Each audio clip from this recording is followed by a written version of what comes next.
আজি মই এটা অনুৰোধ জনাব বিচাৰিছোঁ ইয়াৰ পৰা আমি কৰবাত খবৰ পাই আছো কৰবাত চাউল দুখীয়া মানুহৰ চাউলটো বিলাওঁতে আধা কেজি কৰবাত কাটে বুলি খবৰ পাইছোঁ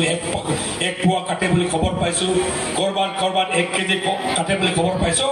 আজি মই ইয়াৰ পৰা আহ্বান জনাইছোঁ যিসকলে চাউল বিতৰণ গোটেই প্ৰক্ৰিয়াটোত জড়িত দুখীয়া মানুহৰ চাউল 1 কেজি নহয় 1 মুঠিও কতো কাটিব নোৱাৰিব বুলি মোৰ ফালৰ পৰা ঘোষণা কৰিব বিচাৰিছোঁ করবাত যদি এনেকে আধা কেজি 1 কেজি করবাত যদি কাটার উদাহরণ পায় তার বেনিফিশিয়ারি আমাক দরখাস্ত দিব সিভিল এসডিও দরখাস্ত দিব আর এমএলএ এটা দরখাস্ত ভোট দিব পিছদিনাই তার লাইসেন্স আমি ক্যান্সেল করে দিম বলে আজি আপনাকে প্রতিশ্রুতি দিম মই মুখ্যমন্ত্রী ডাঙরিয়াক ধন্যবাদ জ্ঞাপন কৰিছো আমাৰ জোনাই সমষ্টি নতুন যেটো সমষ্টি এই সমষ্টিত 17,000 অৰুণোদয় পাই আছিল এতিয়া নতুনকে 10,000 যুক্ত হ'ব 27,000 পৰিয়ালে 27,000 মহিলাই পৰিয়ালে নতুনকে অৰুণোদয় পাব তাৰ কাৰণে মুখ্যমন্ত্ৰীক ধন্যবাদ জনাই সবে এটা হাত চাপৰি বজাই দিব লাগে ৰাইজ মই 2006 চনত এমএলএ আছিলোঁ যেটা মুখ্যমন্ত্রী তরুণ গগৈ ডাঙরিয়া আছিলে সরকার কংগ্রেসর আছিলে তেতিয়া চাউল আমি তেতিয়া গম পাইছিলো দুখীয়া মানুহৰ কাৰণে চাউল 3 টকা বিপিএল চাউল এপিএল চাউল কিমান 7 টকা সেই 2006 চনত 2001 চনত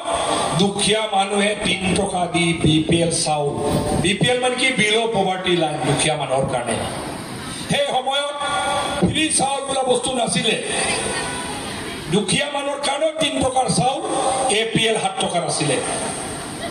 এতিয়া মোদীজীৰ প্ৰধানমন্ত্ৰী মোদীজীৰ দিনত প্ৰত্যেকটো চাউল ফ্ৰী 4 অনা আপোনালোকে দিব নালাগে তাৰ আপোনালোকৰ ফ্ৰী চাউলৰ বাবদ চৰকাৰে 30 টকাকে পাৰ কেজি চৰকাৰে ভৰি দি আছে বহুত মানুহে ভাবে ফ্ৰী চাউল দি কি লাভ ধনী মানুহৰ কাৰণে ডাঙৰ কথা নহয় কিন্তু আপোনালোকে আজিও পৃথিৱী যদি চাই আফ্ৰিকাৰ আজিও বহুত দেশ আছে ভাত খাব নোপোৱাৰ কাৰণে আটা খাব নোপোৱাৰ কাৰণে চাউল খাব নোপোৱাৰ কাৰণে মানুহে ভোকত মৰি আছে যোৱা 2 বছৰ আগত পাঞ্জাবত পাকিস্তানৰ যিটো পাঞ্জাব এৰিয়া আমাৰ ইণ্ডিয়াৰ পাঞ্জাব নহয় পাকিস্তানৰ যিটো পাঞ্জাব সিন্ধ প্ৰভিন্স পাকিস্তানত এনেকুৱা বহুত দেশ আছে বহুত জেগা আছিলে য'ত ৰুটি খাব নাপায় চাউল খাব ভাত খাব নাপায় মানুহ মৰিছিল এতিয়াও পৃথিৱীত বহুত জেগা আছে খাদ্য সুৰক্ষা নোহোৱাৰ কাৰণে মৰিছে কিন্তু মোদীজীয়ে এটা সংকল্প লৈছিলে ভাৰতবৰ্ষৰ মানুহে খাব নোপোৱাকে কৰবাত ঢুকাইছে খাব নোপোৱাকে অসুবিধা আছে বুলি এই খবৰ ওলাব নালাগে বুলি ফ্ৰী চাউলৰ আয়োজনটো কৰিছে 5 কেজি চাউল প্ৰত্যেকটো সদস্যৰ কাৰণে কোনবা এটা ঘৰত যদি 5 জন যদি সদস্য আছে 25 কেজি চাউল আজি এনএফএস নতুনকে ৰেচন কাৰ্ড আকৌ বিলোৱা যিটো কাৰ্যসূচী ইয়াত জোনাই সমষ্টিত 15,000 নতুন কাৰ্ড আমি বিতৰণ কৰিব পাৰিম 15,000 দুখীয়া মানুহক আমি সহায় কৰিব পাৰিম তাৰ কাৰণে আকৌ মুখ্যমন্ত্ৰী ডাঙৰীয়াৰ কাৰণে এটা হাত চাপৰি বজাই দিবলৈ অনুৰোধ জনাইছোঁ কিন্তু আজি মই এটা অনুৰোধ জনাব বিচাৰিছোঁ ইয়াৰ পৰা আমি কৰবাত খবৰ পাই আছো কৰবাত চাউল দুখীয়া মানুহৰ চাউলটো বিলাওঁতে আধা কেজি কৰবাত কাটে বুলি খবৰ পাইছোঁ 1 পোৱা কাটে বুলি খবৰ পাইছোঁ কৰবাত 1 কেজি কাটে বুলি খবৰ পাইছোঁ আজি মই ইয়াৰ পৰা আহ্বান জনাইছোঁ যিসকলে চাউল বিতৰণ গোটেই প্ৰক্ৰিয়াটোত জড়িত দুখীয়া মানুহৰ চাউল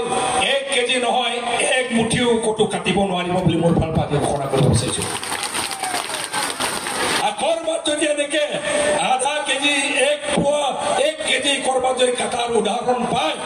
তার বেনিফিশিয়ারি আমাক দরখাস্ত দিব সিভিল এসডিও দরখাস্ত দিব আর এমএলএ এটা দরখাস্ত ভোট দিব পিছদিনাই তার লাইসেন্স আমি ক্যান্সেল করে দিম বলে আজি আপনাকে প্রতিশ্রুতি দিম রাইজ এই চাউল দুখীয়া মানুহৰ কাৰণে আছে মই সকলোকে অনুৰোধ জনাইছোঁ দুখীয়া মানুহৰ চাউল কোনো চুব নালাগে আৰ 2 নম্বৰ কথা অৰুণোদয় আমি 27,000 অৰুণোদয় পুৰোনা 17,000 নতুনকে 10,000 27,000 ফৰ্ম আমি এতিয়া বিলাম, এইকেইদিন চৰকাৰীভাৱে বিলাব, প্ৰত্যেকটো ভোট কেন্দ্ৰত বিলাব, গাঁৱে গাঁৱে বিলাই আমি ফিল আপ কৰি দিম। আৰু সেই ফিল আপ কৰা প্ৰক্ৰিয়া, ফৰ্ম বিলোৱা প্ৰক্ৰিয়া,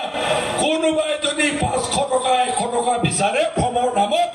মই আজি আহ্বান জনাইছো কোনো 500 1000 টকা 100 টকা কোনো দিব নালাগে বুলি মই আহ্বান জনাইছো।